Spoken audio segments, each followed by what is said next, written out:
نہیں بطور MNA آپ نے کیا کیا کہ آپ اس لوڈ شیڈنگ کو، اس زیادتی کو آپ روک سکیں، اور پھر آپ کو یہ سمجھ آئی کہ آپ کا لیڈر بات نہیں سن رہا، آپ کی پارٹی بات نہیں سن رہی، اور آپ کو پتا چل گیا کہ رسپانسیبل کون ہے، پھر آپ نے کہا کہ استعفیٰ دیے بغیر گزارا نہیں ہے؟ یہ پریشر ٹیکٹس ہے یا بس آپ چھوڑ دیں گے؟ نہیں، پریشر ٹیکٹس میں کبھی استعمال کرتا نہیں عمران بھائی، نہ میں نے کبھی کیے. میں شاید آپ بھول گیا، آپ عامر لیاقت سے بات کر رہے ہیں، تو عامر لیاقت کبھی پریشر ٹیکٹس استعمال کرتا نہیں ہے. میں ایک ایسی جماعت سے آیا ہوں جو آپ شاید جانتے نہیں، اس کا نام متحدہ قومی موومنٹ تھا. تو ہمیں پریشر ٹیکٹس استعمال کرنی نہیں آتی. ہم کراچی میں ہی رہتے ہیں، کراچی کے لوگوں کے ساتھ رہے ہیں، پلے بڑے بھی یہی ہیں اور جانتے بھی یہیں کے سارے معاملات ہیں. آپ پوچھ رہے ہیں میں نے کیا کیا. میں نے عمر ایوب سے کہا، میں نے نیپرا میں شکایت کی، میں نے کے الیکٹرک میں جا کر بات کی، میں کراچی کے لوگوں کے لیے آواز بنتا رہا، بولتا رہا، مظاہرے بھی کیے، دھرنا میں بھی بیٹھ گیا اپنے ساتھیوں کے ساتھ جا کر PTI کے. سب کچھ میں نے کر کے دیکھ لیا. ترقیاتی جو کام ہو رہے ہیں وہ وفاقی فنڈ سے وہ جاری ہیں. اپنے حلقے کے لوگوں کے درمیان رہتا ہوں، حلقے میں ہی رہتا ہوں، NA 245 میں رہتا ہوں. آج اپنی ظاہرے کے جہاں میری پہلی بیوی ہے اس گھر میں آیا ہوا ہوں، تو آج آپ یہاں سے میں بات کر رہا ہوں. تو مقصد یہ کہ میں رہتا وہیں ہوں NA 245 میں، اسی جگہ پر. تو میں ہر طرح سے اپنی تمام تر اتمام حجت کر بیٹھا، اور میں نے یہ بالکل نہیں کہا میرا لیڈر میری بات نہیں سنتا، میری ملاقات ہی نہیں ہوتی. ایک MNA ایسا ہے جس کو اپنے لوگوں کی اتنی فکر ہے کہ وہ یہ کہہ رہا ہے کہ میں استعفیٰ دینے کے لیے تیار ہوں. تو کیا اس MNA کے اوپر لوگوں کا حق نہیں ہے کہ وہ وہاں پہ موجود رہے، ان کے لیے آواز اٹھاتا رہے، ٹکرے مارتا رہے، جا کے وہاں قومی اسمبلی کے اندر ان کی آواز بنے؟ اب یہ تو کوئٹ کر دینے والی بات ہے، میں چھوڑ کے جا رہا ہوں جی، یہ کیونکہ نہیں ہو پا رہا. عمران بھائی آپ جو کہہ رہے ہیں وہ صحیح کہہ رہے ہیں، آپ کی بات سے میں انکار نہیں کر سکتا. میرے بھائی بھی ہیں اور آپ مجھ سے محبت بھی کرتے ہیں، اور آپ ایک طریقے سے عوامی انداز میں بات کر رہے ہیں کہ کرنا یہی چاہیے. لیکن اسمبلی میں میں جا کر آواز کب بنوں، کس طرح بنوں؟ اسمبلی میں مراد سعید صاحب کے علاوہ کسی کی تقریر آپ نے دیکھی، کبھی ہوتے ہوئے دیکھی ہے؟ کبھی آپ نے دیکھا ہے کہ کوئی اور بھی تقریر کر سکے؟ کبھی آپ نے دیکھا ہے کوئی اور بات کر سکے؟ آپ سے میں آج اپنا ایک درد بیان کر دوں. چلیے اگر آپ پوچھ ہی رہے ہیں، مجھے 2.25 سال ہو گئے ہیں. میرا استحقاق ہے کہ میں پاکستان کی قومی اسمبلی کی کسی بھی اسٹینڈنگ کمیٹی میں مجھے رکن ہونا چاہیے. میں پاکستان کی قومی اسمبلی کی کسی اسٹینڈنگ کمیٹی کا ممبر نہیں ہوں. میں چیئرمین تو بہت دور کی بات ہے، مجھے ممبر ہی نہیں بنایا ہے. اور فرینڈشپ جو گروپس ہوتے ہیں ان تک میں نہیں ہوں. اور آپ مجھ سے کہہ رہے ہیں کہ میں وہاں تقریر کر لوں؟ میری سیٹیں پیچھے رکھوائی ہوئی ہیں اس آدمی کی جو پہلے قومی اسمبلی کا رکن رہ چکا ہے، جو وفاقی وزیر رہ چکا ہے. اس کو آپ پیچھے بٹھاتے ہیں، اس سے آپ تقریر آپ نہیں کرواتے. اور اس نے جب بھی بولا، میں یا تو ایک دو موضوعات پر، قومی موضوعات پر بات کی میں نے، اور اسی کے علاوہ میں نے بات نہیں کی. اب مجھے پیچھے بٹھا کے رکھتے ہیں مجھے. تو میں بہت ساری چیزیں ہیں. میں جب مؤثر آواز نہیں بن پا رہا، میں بہت پارلیمنٹیرین ہوں. میں ایک دیکھ چکا ہوں دور، ایک اسمبلی دیکھ چکا ہوں. میں یہ میری سیکنڈ اسمبلی ہے اور میں کراچی کے سب سے بڑے حلقے سے جیتا ہوں. اس حلقے میں مزار قائد اعظم ہے، اس حلقے میں نمائش ہے، اس حلقے میں نشتر پارک ہے، اس حلقے میں PCHS ہے، اس حلقے میں خداداد کالونی ہے. یہاں پر فاروق ستار، میں اور ڈاکٹر صغیر تینوں MQM کے پرانی MQM کے امیدوار تھے، جن میں سے میں نے فاروق ستار صاحب کو ہرایا اور 25,000 ووٹوں سے ہرایا. اس کے بعد میں یہاں پر اپنے شہر کے، اپنے حلقے کے لوگوں کے لیے میں بھیک مانگتا پھر رہا ہوں. میں ان کے مسائل حل نہیں کر پا رہا. میرے سامنے لائن ایریا کے بچے رو رہے ہیں، خداداد کالونی میں چیخوں کی آوازیں آ رہی ہیں، حبس کی پکار ہے. میں کیا کروں؟ مجھے بتائیں میں کیا کر سکتا ہوں؟ میں ان کے سامنے کیا لاسٹ ویک آپ نے پروٹیسٹ کیا تھا، اور اس میں آپ نے نشاندہی کی تھی کہ وفاقی وزیر سے یہ پرابلم ہے اور اس کو ٹھیک کیا جا سکتا ہے، تو کیوں نہیں کر رہے؟ آپ سے کسی نے رابطہ نہیں کیا پارٹی میں سے؟ آپ بلکہ آپ نے میرے پروگرام میں آ کے بھی کہا تھا، حلیم عادل شیخ صاحب کے منہ پہ کہا تھا. تو آپ سے کوئی رابطہ نہیں کیا کسی نے؟ نہیں، میں نہیں کیا. آج بھی حلیم عادل شیخ صاحب نے کیا کیا؟ بجائے اس کی کہ اپنی پارٹی کے کسی رکن کو جو ناراض ہے اس سے جا کے وہ کہہ رہے ہیں ہم ان کی بات کو سیریس ہی نہیں لیتے. آپ سوچے تو نا، آپ آئے تو نا میری جگہ.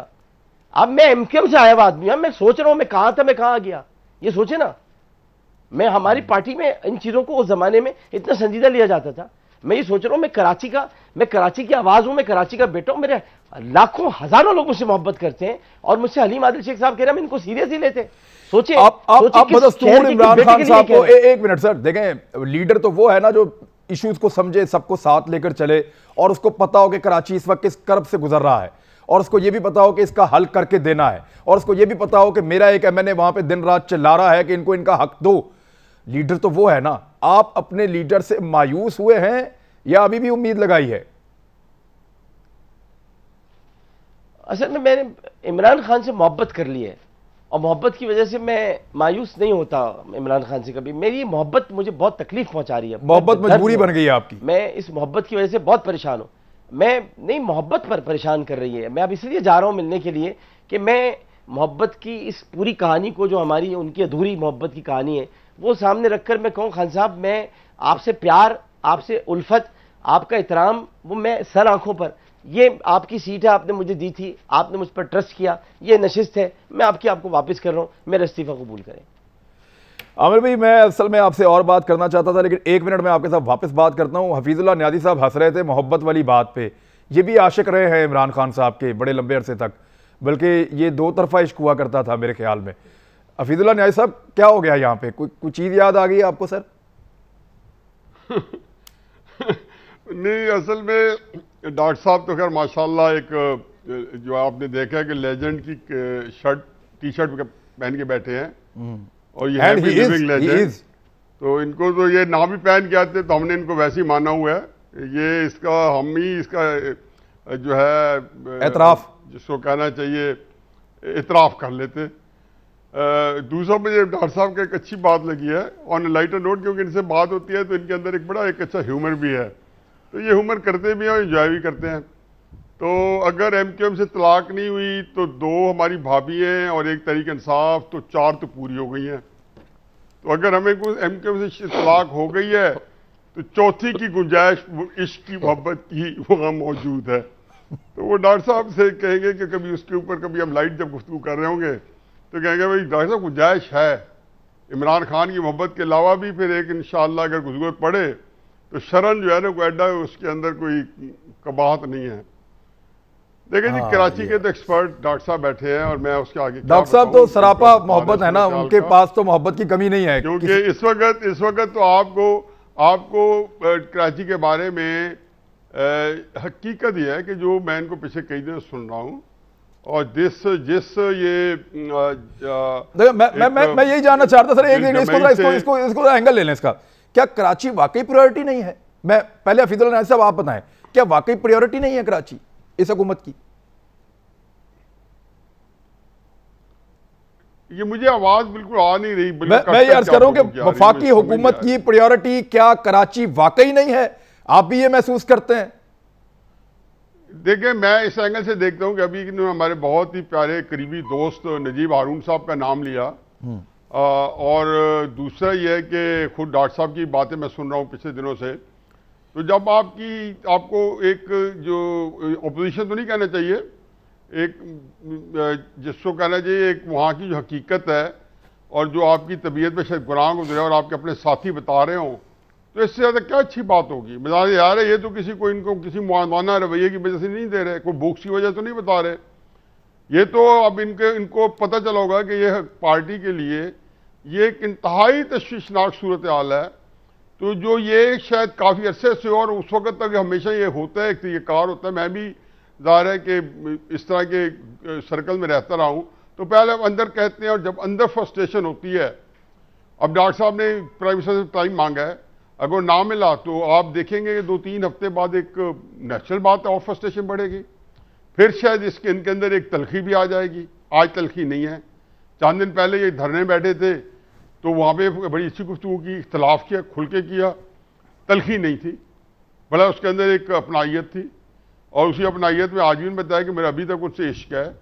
اور لیکن اس کے اندر آپ کو پتہ ہے کتنا ہی جو ہے کسی بائنڈ میں ہو، کسی نکاح میں ہو، اس کو گارنٹیڈ نہیں لینا چاہیے، کیونکہ انسان ایک سوچ و بچار والا ہوتا ہے، ریئیکٹ بھی کرتا ہے، ایموشنز ہوتے ہیں، فلیش اینڈ بون کے ہم بنے ہوئے ہیں.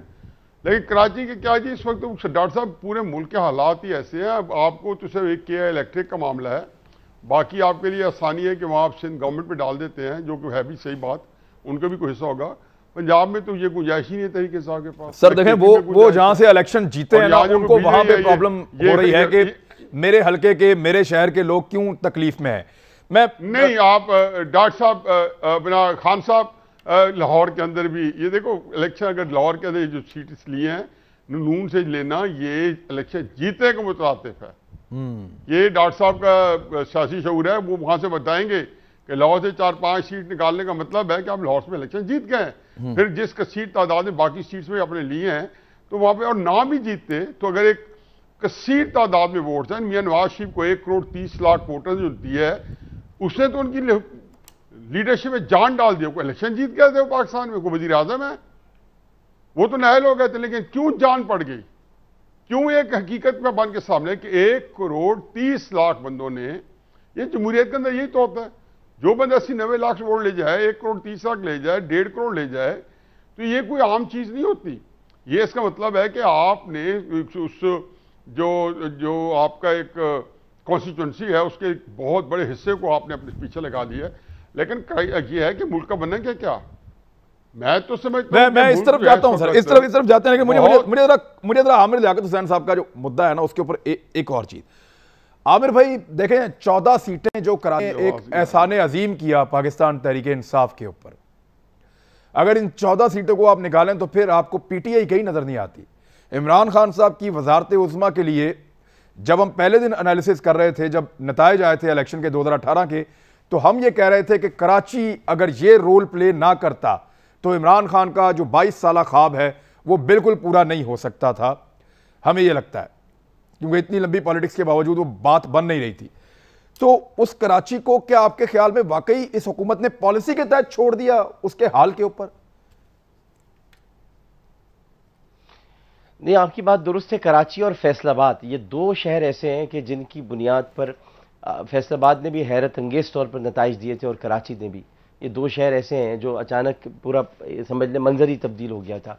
لیکن میں یہ نہیں کہہ سکتا کہ پرائیورٹی پر نہیں ہے۔ اس کی وجہ یہ کہ میری 3 ملاقاتیں اب تک ہوئی ہیں وزیر اعظم بننے کے بعد وزیر اعظم جناب عمران خان صاحب سے، اور ان تینوں ملاقاتوں میں انہوں نے جو مجھ سے کہا وہ یہی کہا کہ کراچی میری ترجیحات میں شامل ہے، میں کراچی کے لیے بہت کچھ کرنا چاہتا ہوں، میں کراچی کو بالکل بدلنا چاہتا ہوں عامر، میں نے اس کے لیے جو خواب دیکھا ہے میں وہ خواب پورا کرنا چاہتا ہوں۔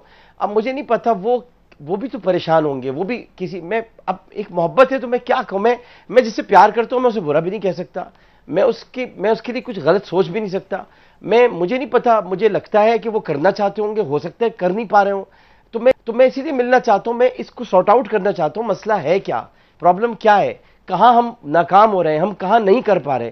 آج میں نے دیکھا کہ انہوں نے ٹیرف پرانے رکھے تو اس کا مطلب کرنا چاہتے ہیں، بجلی کے نرخ انہوں نے نہیں بڑھنے دیے، اس کا مطلب ان کو درد تو ہے، ورنہ بجلی کے نرخ بڑھ جاتے۔ انہوں نے یہ کہا، انہوں نے دوبارہ کی الیکٹرک والوں سے کہا کہ ہم بات کریں گے، ادھر نیب نے بھی نوٹس لیا ہے، تو یہ نہیں ہے کہ ان کو درد نہیں ہے، خان صاحب کو درد ہے، لیکن کیا ہو گیا ہے سمجھ میں نہیں آ رہا ہے۔ عمران بھائی میں جا کر ہی بات کر کے ہی دیکھ سکوں گا میں۔